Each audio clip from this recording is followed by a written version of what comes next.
Your excellency और मेरे प्रिय मित्र राष्ट्रपति मैक्रो, दोनों देशों के डेलीगेट्स, मीडिया के साथियों, नमस्कार। पेरिस जैसे खूबसूरत शहर में इस गर्मजोशी भरे स्वागत के लिए मैं राष्ट्रपति मैक्रो का आभार प्रकट करता हूं। फ्रांस के लोगों को राष्ट्रीय दिवस के लिए बहुत बहुत शुभकामनाएं भी देता हूं। यह दिवस विश्व में लिबर्टी, इक्वालिटी और फ्रेटर्निटी जैसे मूल्यों का प्रतीक माना जाता है। ये मूल्य हमारे दो लोकतांत्रिक देशों के संबंधों का भी एक महत्वपूर्ण आधार है। आज मुझे इस उत्सव में मुख्य अतिथि के रूप में शामिल होने का गौरव मिला।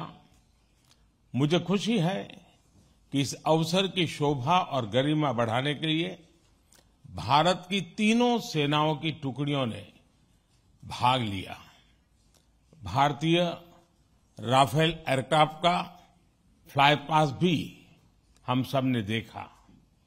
हमारी नौसेना का जहाज भी फ्रांस के पोर्ट पर मौजूद था, यानी जल, थल, नभ। हमारे बढ़ते सहयोग की एक शानदार तस्वीर हमें एक साथ देखने को मिली। कल राष्ट्रपति मैक्रो ने मुझे फ्रांस के सर्वश्रेष्ठ राष्ट्रीय पुरस्कार से सम्मानित किया। यह सम्मान 140 करोड़ भारतवासियों का सम्मान है। फ्रेंड्स, हम अपनी स्ट्रेटेजिक पार्टनरशिप की 25वीं वर्षगांठ मना रहे हैं। बीते 25 वर्षों के मजबूत आधार पर हम आने वाले 25 वर्षों के लिए रोड मैप तैयार कर रहे हैं। इसमें बोल्ड और महत्वाकांक्षी लक्ष्य निर्धारित किए जा रहे हैं। भारत के लोगों ने भी इस कालखंड में एक विकसित देश बनाने का संकल्प लिया है। इस यात्रा में हम फ्रांस को एक नेचुरल पार्टनर के रूप में देखते हैं। 2 दिनों में हमें आपसी सहयोग के सभी क्षेत्रों पर विस्तार से बात करने का अवसर मिल रहा है। आर्थिक संबंधों को और सुदृढ़ करना हमारी साझा प्राथमिकता है। Renewable energy, green hydrogen, artificial intelligence, semiconductors, cyber, digital technology जैसे अनेक क्षेत्रों में सहयोग बढ़ाने के लिए हम नए इनिशिएटिव्स की पहचान कर रहे हैं। भारत के यूपीआई यानी यूनिफाइड पेमेंट्स इंटरफेस को फ्रांस में लॉन्च करने पर समझौता हुआ है। हम दोनों देशों के स्टार्टअप और इनोवेशन इकोसिस्टम को आपस में जोड़ने पर बल दे रहे हैं। समान विचारधारा वाले देशों के साथ मिलकर हमें टेक्नोलॉजी सप्लाई चेन्स के लोकतंत्रीकरण के लिए लगातार काम करना चाहिए। क्लाइमेट चेंज और पर्यावरण सुरक्षा हमारी साझा और मुख्य प्राथमिकता रही है। इस दिशा में हमने पहले ही इंटरनेशनल सोलर अलायंस स्थापित किया था, जो अब एक मूवमेंट बन गया है। अब हम ब्लू इकोनॉमी और ओशन गवर्नेंस के रोडमैप पर तेजी से काम करना चाहते हैं। सिंगल यूज प्लास्टिक के खिलाफ हम एक साझा पहल पर आगे बढ़ेंगे। इंडियन ऑयल और फ्रांस की टोटल कंपनी में एलएनजी के निर्यात के लिए जो लॉन्ग टर्म एग्रीमेंट हुआ है, मैं उसका स्वागत है। इससे हमारे क्लीन एनर्जी ट्रांजिशन के लक्ष्यों को बल मिलेगा। अब से कुछ देर बाद हम भारत फ्रांस सीईओज फोरम में भी हिस्सा लेने वाले हैं। दोनों देशों के बिजनेस प्रतिनिधियों के साथ आर्थिक सहयोग मजबूत करने पर विस्तार से चर्चा होगी। फ्रेंड्स, रक्षा सहयोग हमारे संबंधों का एक मूलभूत स्तंभ रहा है। यह दोनों देशों के बीच गहरे आपसी विश्वास का प्रतीक है। मेक इन इंडिया और आत्मनिर्भर भारत, इसमें फ्रांस एक अहम पार्टनर है।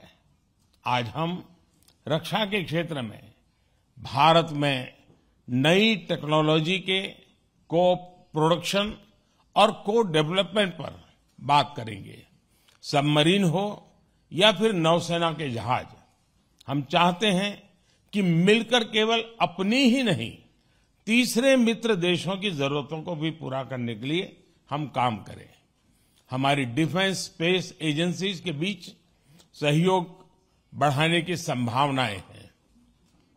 फ्रांस की कंपनियों द्वारा MRO facilities, spare parts, helicopter के लिए इंजन का प्रोडक्शन भी भारत में किए जाने पर हम आगे बढ़ रहे हैं।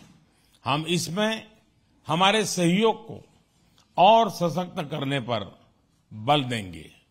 सिविल न्यूक्लियर क्षेत्र में सहयोग को आगे बढ़ाते हुए हम small and advance modular reactors में सहयोग की संभावना पर चर्चा करेंगे।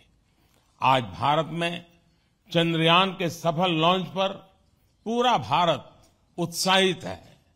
यह हमारे वैज्ञानिकों की बहुत बड़ी उपलब्धि है। अंतरिक्ष के क्षेत्र में भारत और फ्रांस का पुराना और गहरा सहयोग है। हमारी स्पेस एजेंसीज के बीच नए समझौते हुए हैं। इसमें सैटेलाइट लॉन्च सर्विसेज, समुद्र और धरती के तापमान और वातावरण को मॉनिटर करने के लिए तृष्णा सैटेलाइट बनाने का काम शामिल है।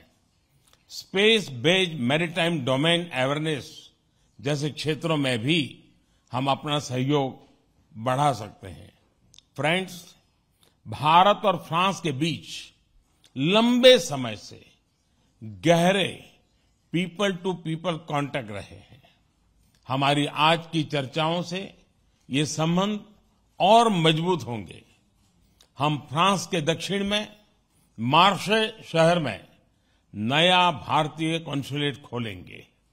फ्रांस में पढ़े हुए भारतीय मूल के लोगों के लिए लॉन्ग टर्म वीजा देने के निर्णय का हम स्वागत करते हैं।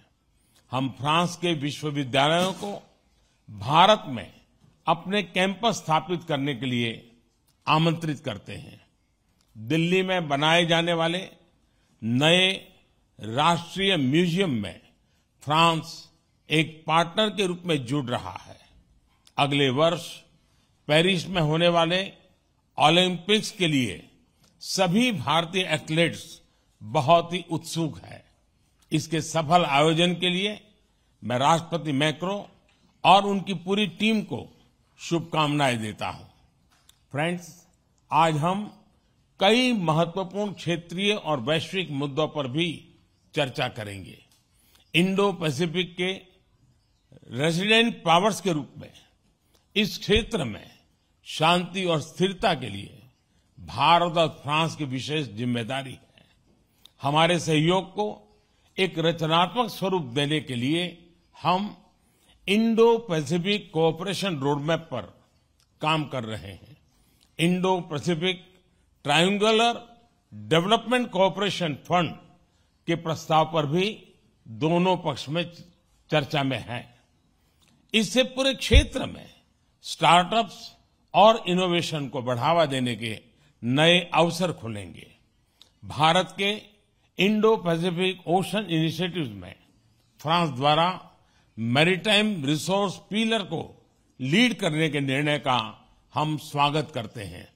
फ्रेंड्स, कोविड महामारी और यूक्रेन संघर्ष के प्रभाव पूरे विश्व पर पड़े हैं। ग्लोबल साउथ के देशों पर इनका विशेष रूप से नकारात्मक प्रभाव पड़ा है। यह चिंता का विषय है। इन समस्याओं के समाधान के लिए सभी देशों का एकजुट होकर प्रयास करना आवश्यक है।